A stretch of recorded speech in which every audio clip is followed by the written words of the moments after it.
back, all you gearheads. You know, a project like this takes a whole lot of time to get done and a whole lot of manpower. Up next, we're hearing from the guy that got the gold star for attending every one of those work sessions.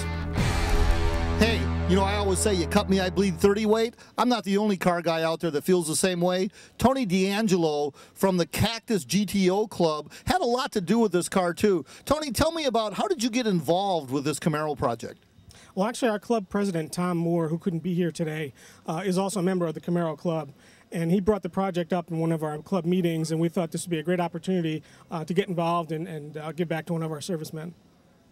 That's right. Again, most of those car guys out there appreciate the fact that we have the freedom to tinker with our toys like we do.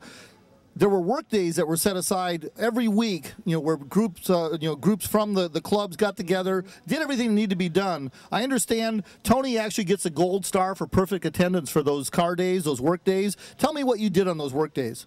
Well, generally, whatever needed to be done. John kind of led the restoration. He'd have us grinding bolts off of fenders, wire wheeling different detail parts. Toward the end there, it was all detailing and final assembly, polishing emblems, whatever needed to be done. Kind of interesting. I got to ask you, though. Normally, I'm sure you work on your GTO all the time. How did you feel about working on the Camaro? It was different, you know, smaller car, but car guys get together or get along. GTO, Camaro, just keeping the cause in mind kept us going. Okay, now I got to ask you, you got a GTO, right? Yes. What kind of GTO do you have? It's a 66 convertible. What kind of motor's in it? A 389. Tri-power? No, 4-barrel. 4-barrel. Do you think you can take this Camaro? I don't know. It sounds pretty good. Hey, it's all about having fun, supporting the car guys, and supporting our troops. Great to see real commitment from Tony like that. Up next, we're talking to his buddy Carl, who has an equally cool 69 Camaro.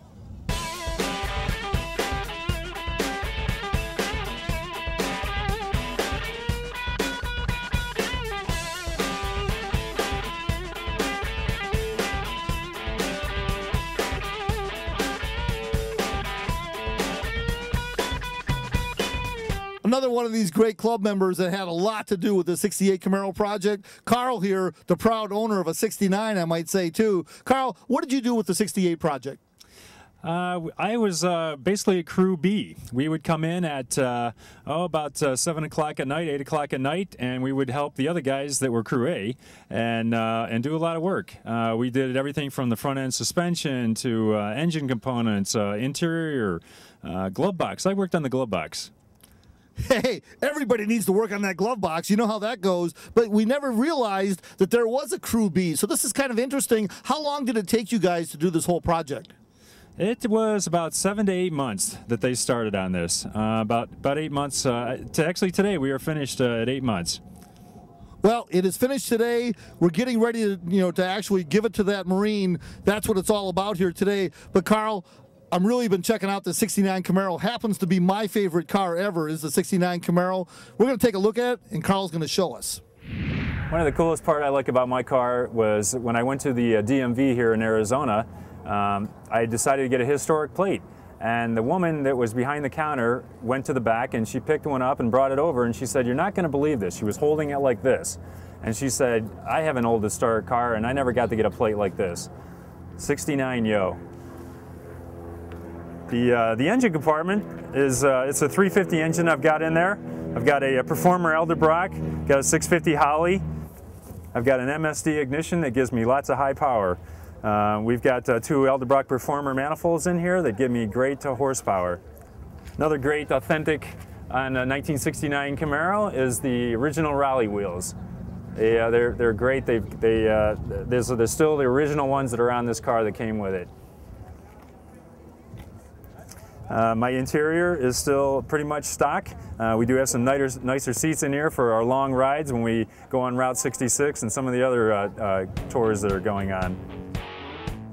The bodywork in here is really nice. This quarter panel was actually replaced. The door panel was replaced, and the company that did it did a great, awesome job. Really proud of them. I just can't say enough about my 69. My wife and I ride in this thing. We go to a lot of tours and all over the valley, and it's just a great time. It's a very family-oriented thing. My kids are involved with me, and everybody just loves it. Definitely checking out people like Carl and the whole Camaro Club. Really makes you proud to be an American. But it's time now to do what we came here to do. Corporal Foster's on his way here to accept the 68 Camaro that's been done for him. They got him in custody. The MPs are heading this way. Kind of staging a fake arrest of the corporal, if you will. He's under the premise he's coming here to talk to a corporal. Mom, is that right? A sergeant? Colonel.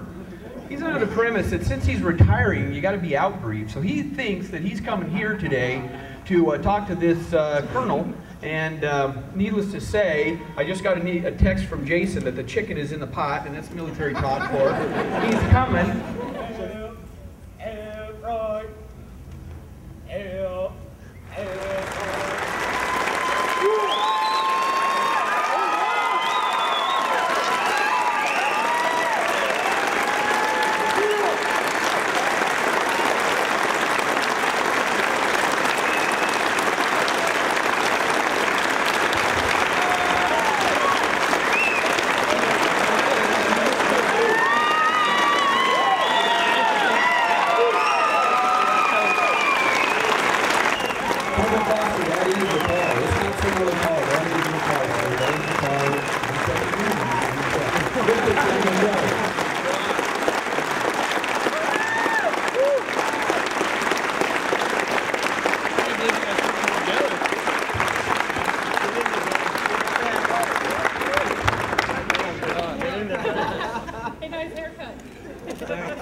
Enjoy it.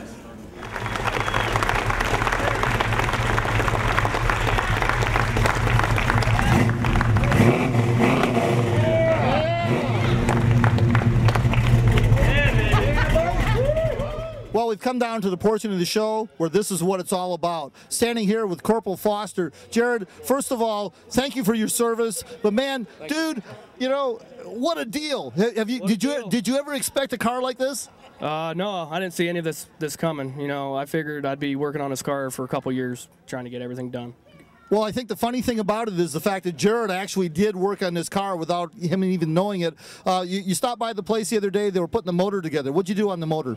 Started putting in new pistons, new combustion rings, oil rings, and putting all the seals in. Try to get everything in the top part of the motor done, ready to put the bottom part on to get going. So I'm still trying to remember because I'm just speechless right now. So. That's great. Now, one of the funny things is he didn't know it was his own car that he was working on. Now, Jared, I'm a very law-abiding citizen in general. We try to do everything. We support our troops. I'm a former Marine myself, but I got to ask you, dude, are you going to drive this thing home? You got to. Man, I want to drive it home. I don't think they'll let me, but I want to drive this thing home, like, now. But I want to drive this thing home, put it in my garage, and wipe it down and go to bed with it. So I want to do all the above. So hopefully they let me drive it home. Maybe I can get an escort. I don't know, but I'd love to drive it home. Yes. Well, I'll tell you what, we are going to give him that escort because just like any good car guy, it's a shame to put that thing back on a trailer. We're getting ready to hit the road. If you like this kind of action, www.motorsportsmania.tv gets you hooked up every week. Till next week, hug your veteran. Closed captioning brought to you by Zartworks Design Studio. Innovative solutions for all your multimedia needs.